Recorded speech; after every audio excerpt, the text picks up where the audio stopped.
Continuando então nossa aula aqui sobre as reformas administrativas do Estado brasileiro, a gente já viu a reforma burocrática, né, dos anos 30, capitaneada pelo Getúlio Vargas, com a criação da DASP, né, que promoveu essa centralização administrativa, esse processo de organização, profissionalização e racionalização das atividades administrativas do Estado.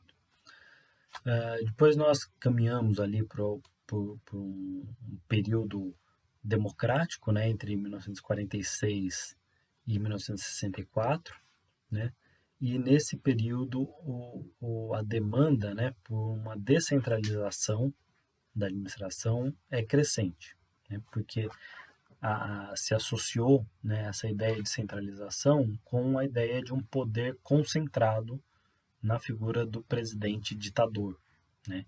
Então, no período democrático existe essa demanda por uma descentralização administrativa. Isso vai colocando em xeque, vai criando uma crise, né, nesse modelo burocrático inaugurado pelo Getúlio Vargas nos anos 30.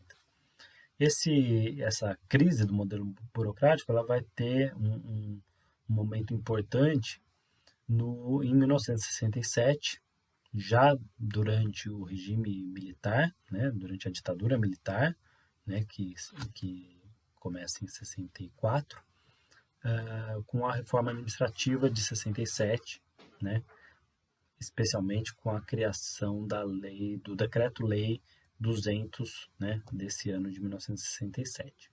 Bom, nesse contexto, né, de ditadura militar, né, embora a ditadura militar seja um poder concentrado, né, não existe democracia, não existe possibilidade de participação popular, não existe eleição para presidente, mas embora tenha essa característica autocrática, né, de um governo fechado em si mesmo, né, não democrático, existe um movimento de descentralização administrativa, né? E esse movimento ele vai ganhar força em 67, né, com a criação do Decreto-Lei 200 de 67.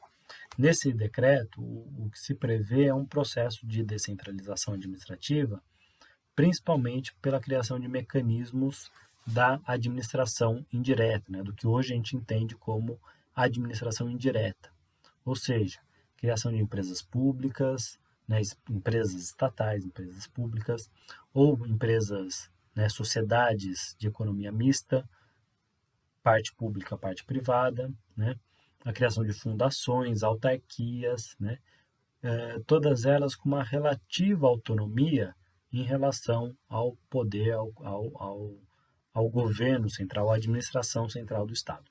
Tá certo? Então, aqui em 1967, a gente já tem um esboço, né, daquilo que viria a se configurar como o gerencialismo, né, que vai ser dominante aí nos anos 90. Tá certo? Então, é um processo de descentralização, é transferir para outras entidades ligadas, né, ao poder público, mas transferir para outras entidades a responsabilidade e a gerência da administração pública, tá certo? Então, são empresas estatais? São. Elas pertencem ao Estado? Pertencem. Mas elas têm uma relativa autonomia administrativa e financeira em relação ao poder central, em relação à administração central, tá certo? Isso tanto para as empresas públicas quanto para as empresas mistas, né, parte pública, parte privadas, quanto para as fundações, autarquias, né, enfim, essas diversas entidades que vão sendo criadas para, de certa forma, afastar a administração pública desse poder central do Estado, certo?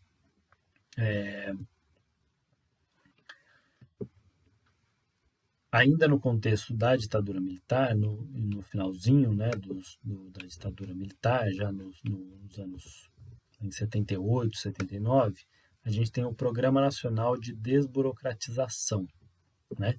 E aqui é importante reforçar um pouco o contexto, né, em que se dá esse Programa Nacional de Desburocratização.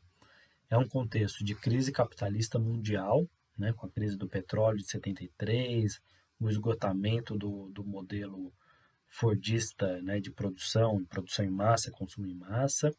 Então chega um limite, né, esse modelo de produção capitalista chega no seu limite, né? É um momento também de crise dos estados, de crise da dívida pública dos estados, os estados estão endividados, né? E no contexto nacional, também é um momento de crise do próprio regime militar, né?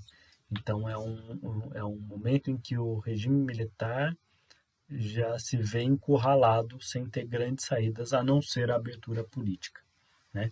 Por conta das pressões sociais, das pressões externas, e do próprio enfraquecimento interno dos setores militares e empresariais que estavam por trás do governo ditatorial. Tá? Nesse sentido, nesse sentido de tentar promover uma transição para a democracia, né, e também para adequar, né, a posição do Brasil no cenário internacional, né, geopolítica internacional, o Programa Nacional de Desestatização, que ocorre aí entre 78 e 79, ele vai promover, né, um aprofundamento dessa ideia de descentralização da administração pública, né, e um processo de desestatização, né, gradual, né, por meio de privatização, né, ou de venda de empresas públicas, ou da transferência de serviços não essenciais, né, para a iniciativa privada, tá certo? Então, esse vai ser um momento importante também em que essas características do gerencialismo, que é o que ocorre de forma mais profunda nos anos 90, já também vão sendo aprofundados aqui já no finalzinho dos anos 70. Tá? Em função disso, né, muitos autores vão entender, né, a Constituição de 1988 como um retrocesso. Por quê? A Constituição de 88 ela precisa ser entendida no seu contexto histórico, né, e na sua própria dinâmica de constituição, na sua dinâmica de construção, né, dessa legislação. Né. A Constituição de 88 ela precisa ser entendida como a refundação do Estado brasileiro. Né. Depois de 20 anos de ditadura militar, a sociedade exige, né, a construção de um novo país, né, de um novo patamar para o país.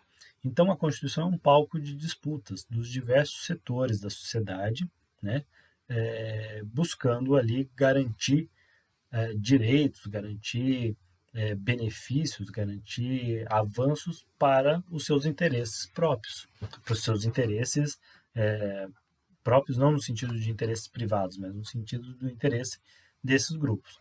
Então, a Constituição, em muitos aspectos, a Constituição de 88, ela é quase como uma colcha de retalhos, né? Porque ela é a tentativa de conciliar interesses diversos. Depois de 20 anos de ditadura em que a sociedade não podia participar ativamente da política, a Constituição foi um momento muito propício para que a sociedade participasse. Então, ela é um palco de disputas.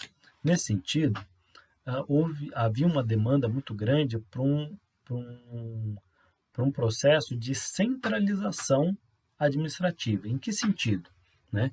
No sentido de cobrar do Estado esse papel de provedor, né, de regulador das relações sociais, né, e de administrador e promotor de serviços públicos, certo? Então, houve uma pressão muito grande da sociedade exigindo que o Estado fosse presente na vida das pessoas. E como que o Estado se faz presente? Asfaltando rua, garantindo iluminação pública, construindo escolas, universidades, hospitais, né? Então, essa demanda por uma presença forte do Estado na sociedade brasileira, né, exigia que o aparato administrativo do Estado voltasse a ser centralizado, e não mais descentralizado como já vinha ocorrendo desde 67. Então, houve uma reafirmação, né, daqueles princípios da administração pública burocrática que estavam sendo colocados em prática lá em 1930, né, nos anos 30, com Getúlio Vargas. Essa ideia do Estado como o provedor do desenvolvimento social e econômico, né, da sociedade brasileira. Só que isso, né, eleva os gastos públicos. Afinal de contas, construir escolas, hospitais e asfaltar a rua tem gasto, né? É um investimento, um dinheiro, né, que precisa ser aplicado nesse serviço. Tá? E essa elevação dos gastos públicos entra em descompasso com um modelo de desenvolvimento global, né, que pregava, que defendia a diminuição dos gastos públicos, né? Então, a Constituição de 88 ela é um avanço em certo sentido, porque ela coloca o Estado como esse agente fundamental do desenvolvimento econômico e social. Mas no cenário internacional havia muita pressão para que os Estados se tornassem cada vez menores, né? Afinal, o neoliberalismo já estava em crescente desenvolvimento, né? Estados Unidos, Inglaterra, isso já estava a pleno vapor, nos países da Europa isso já estava se desenvolvendo, e especialmente nos países da periferia do sistema, isso era uma imposição vinda de fora, né? Por isso que a Constituição de 88 ela fica em descompasso, tá certo? Para os liberais, né, para os pensadores de matriz liberal, que vão olhar para a Constituição de 88 e do modelo de administração pública da Constituição de 88, eles vão chamar isso de um retrocesso. Né? Centralizar agora é um retrocesso. Tem que acompanhar a tendência mundial, que é a de descentralizar. Tá certo? Esse processo de descentralização da economia só vai ocorrer nos anos 90 com a reforma gerencial, né? Encabeçada especialmente pelo então ministro Bresser Pereira, né? Ministro do governo Fernando Henrique Cardoso, que vai promover uma profunda reforma do Estado neste contexto de hegemonia neoliberal, de globalização econômica, né? Do Brasil se inserindo nessa lógica global de acumulação, né? Capitalista, né? E a reforma gerencial vai ser uma reforma profunda na própria estrutura do Estado brasileiro, que vai voltar, né, a adotar essas medidas de descentralização administrativa, né, de desestatização, de privatização, né, de venda de empresas públicas, de concessão de serviços públicos para a iniciativa privada. Né? O que é importante destacar aqui, e a gente vai ver isso melhor em outra aula, mais especificamente sobre a reforma gerencial, sobre o modelo gerencial, é que quando se concede serviços públicos à iniciativa privada, esses serviços públicos eles são tratados como mercadorias. Afinal, a iniciativa privada, né, lida, né, trabalha para gerar lucro, para gerar acúmulo de riqueza. Tá certo? Então, serviços públicos, por exemplo, como a telefonia, viraram moeda de troca. É claro que há um processo importante, né, em muitos serviços públicos de modernização. É inegável que após a privatização da telefonia, né, a concessão da telefonia para a iniciativa privada, houve muito avanço, né, em termos tecnológicos, em termos de inovação, né, na telefonia, né, na comunicação no Brasil. Mas também é inegável que nós pagamos um preço muito alto por esse serviço. Né? Na medida em que esses serviços públicos vão sendo transferidos para a iniciativa privada, eleva-se o custo, porque ele se torna uma mercadoria, e não é mais um serviço público. Ele é um produto oferecido por uma empresa privada. Mas esse é um assunto que a gente vai trabalhar melhor em outra aula, tá certo? Bom, espero que tenham gostado. Foi um panorama aí por essas reformas administrativas do Estado brasileiro, né? Mas espero que tenha sido claro e qualquer coisa é só me procurar, tá bom, gente? Até mais, um abraço.